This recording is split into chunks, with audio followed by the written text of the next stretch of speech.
El Señor esté con ustedes. Y con tu espíritu. Del Santo Evangelio según San Marcos. Gloria a ti, Señor. En aquel tiempo Jesús y sus discípulos terminaron la travesía del lago y tocaron tierra en Genesaret. Apenas bajaron de la barca, la gente los reconoció y de toda aquella región acudía a él de cualquier parte donde sabían que se encontraba, y les llevaban en camilla a los enfermos. A donde quiera que llegaba, en los poblados o ciudades, caseríos, la gente le ponía a sus enfermos en la calle y les rogaba que por lo menos los dejara tocar la punta de su manto, y cuantos lo tocaban quedaban curados. Palabra del Señor. Gloria a ti, Señor Jesús. Por la lectura del Santo Evangelio sean perdonados nuestros pecados. Nos sentamos brevemente. Queridos hermanos, el día de hoy nos encontramos con, podríamos decir, la continuación del Evangelio de hace 8 días en cuanto a que Jesús llega nuevamente a Genesaret. Y hace 8 días veíamos que había sido cuando Jesús apenas va llegando, un hombre sale corriendo hacia él, que era el famoso endemoniado de Gerasa, aquel que pues ya no podían atar ni con argollas ni con cadenas porque las rompía.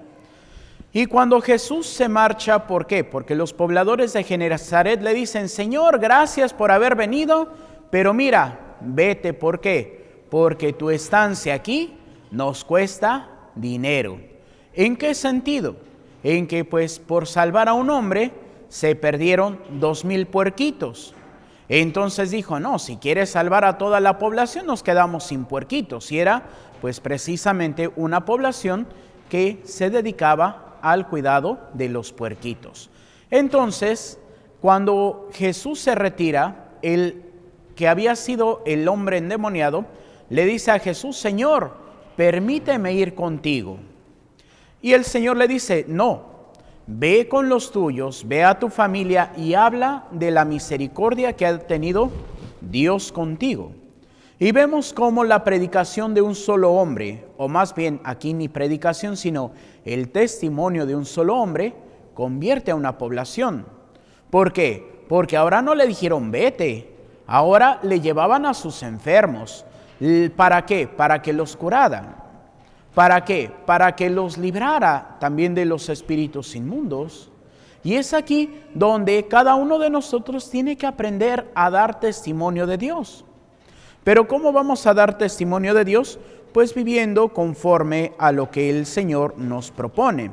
Tenemos precisamente la lectura del día de hoy, la primera lectura, que nos habla del rey Salomón. Ya escuchamos que David pues ya murió, ya lo enterraron con los suyos, pero pues ahora le sucede el rey Salomón.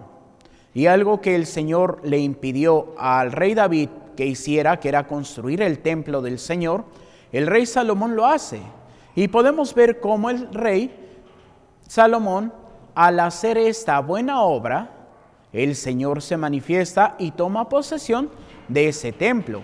Cuando al rey David le dice: ¿es que acaso crees que yo habito en una casa construido por manos de hombre?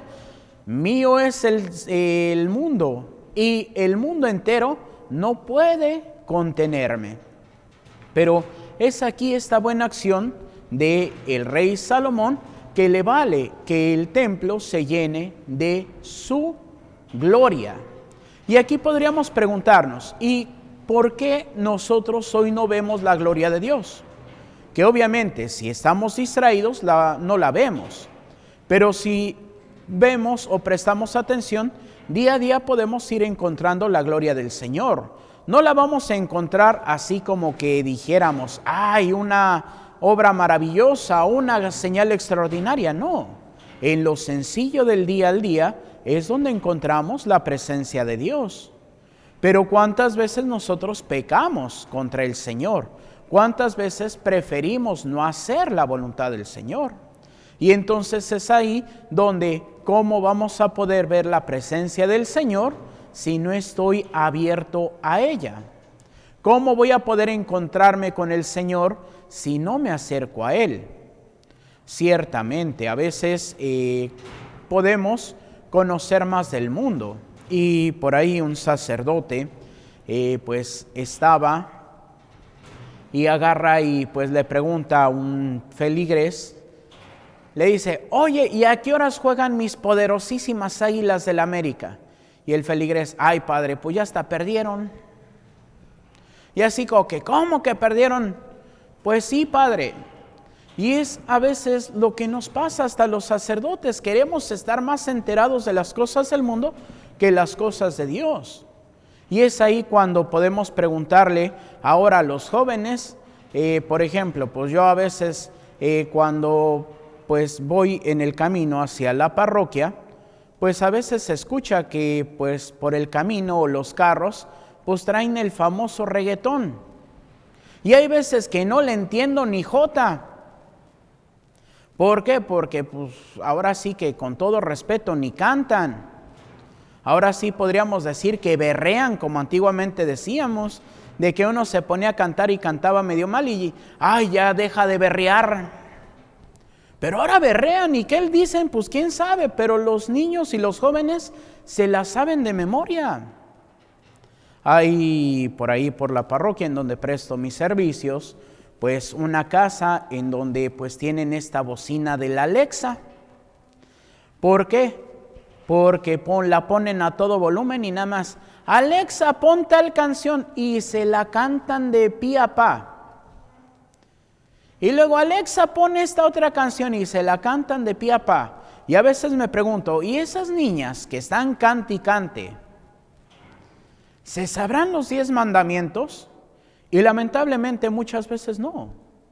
Si a veces nosotros ni como adultos no sabemos los 10 mandamientos, pues ¿qué van a saberse los niños? Y es ahí donde está el problema. ¿Por qué? Porque no estamos dando ese testimonio para encontrarnos con el Señor. Entonces, pues ahora sí que cuántas veces sufrimos pues la pérdida de un ser querido porque ¡ay, es que se murió!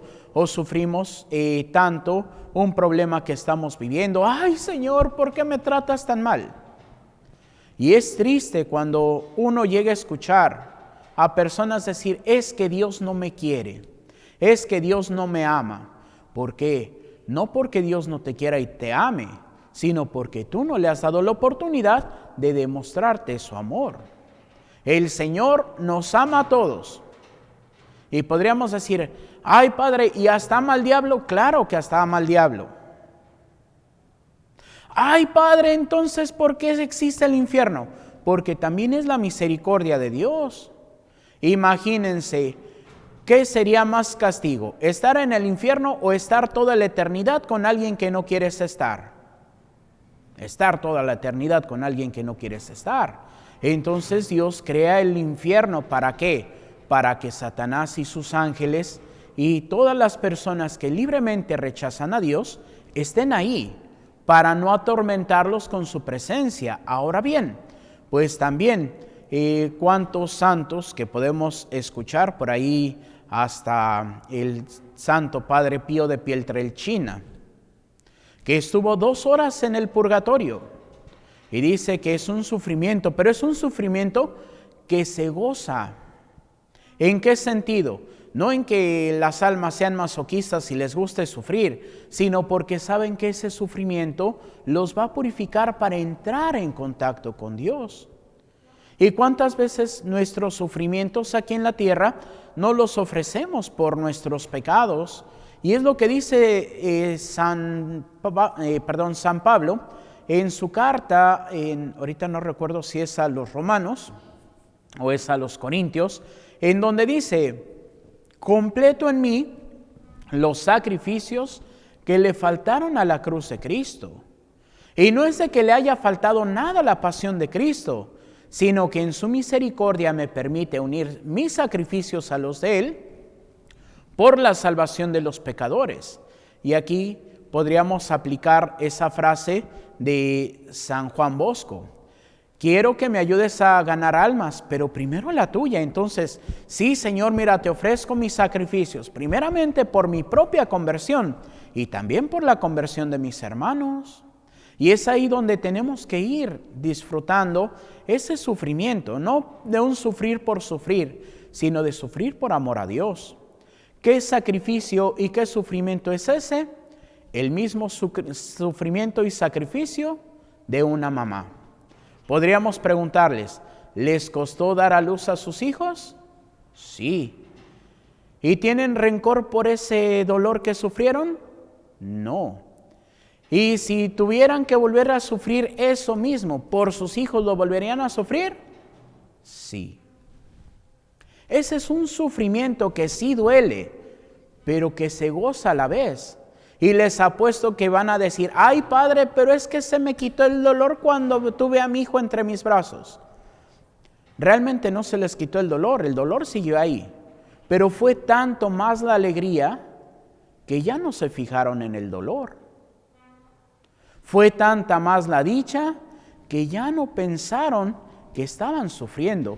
Y eso es lo que es el sacrificio que nos invita el Señor. Saber que lo hago por amor y para la salvación de mis hermanos y la mía propia, que no tengo que fijarme tanto en el dolor. Y miren que cuando le ofrecemos un dolor al Señor, se nos quita el dolor. Y eso, pues yo puedo decir, hay veces que pues uno dice, ay Señor, mira, es que me duele esto, me duele el otro, pues te lo ofrezco. Y de repente, pues ya así como que, ay, pues es que me dolía y ya no me duele. Hay otros dolores que pues persisten, pero pues todo sea precisamente para encontrar esa buena obra, para que el Señor se haga presente también en mi vida. Y es ahí que cuando nosotros nos acerquemos al Señor, si tenemos fe, entonces el Señor va a responder. Lo hemos visto a lo largo de esta semana con algunos personajes como la hija de Jairo, la hemorroísa. ¿Y cuál es la respuesta? Que se cumpla conforme a tu fe. Por eso hoy es necesario que elevemos también nuestra oración al Señor diciendo, Señor, yo creo, pero aumenta mi poca fe. Y así podemos descubrir que el Señor nos va a dar este don de la fe para que siempre podamos vivir cumpliendo su divina voluntad. Que así sea para gloria de Dios Padre, Hijo y Espíritu Santo. Amén. Y nos ponemos de pie para hacer nuestra oración de Padre Carlos de Foucault. Padre, me pongo en tus manos, haz de mí lo que quieras, sea lo que sea, te doy las gracias. Estoy dispuesto a todo, lo acepto todo, con tal de que tu voluntad se cumpla en mí y en todas tus criaturas. No deseo más, Padre, te confío mi alma, te la doy con todo el amor de que soy capaz, porque te amo, y necesito darme a ti, ponerme en tus manos, sin limitación, sin medida, con una confianza infinita, porque tú, Señor, eres mi Padre. Amén. Amén.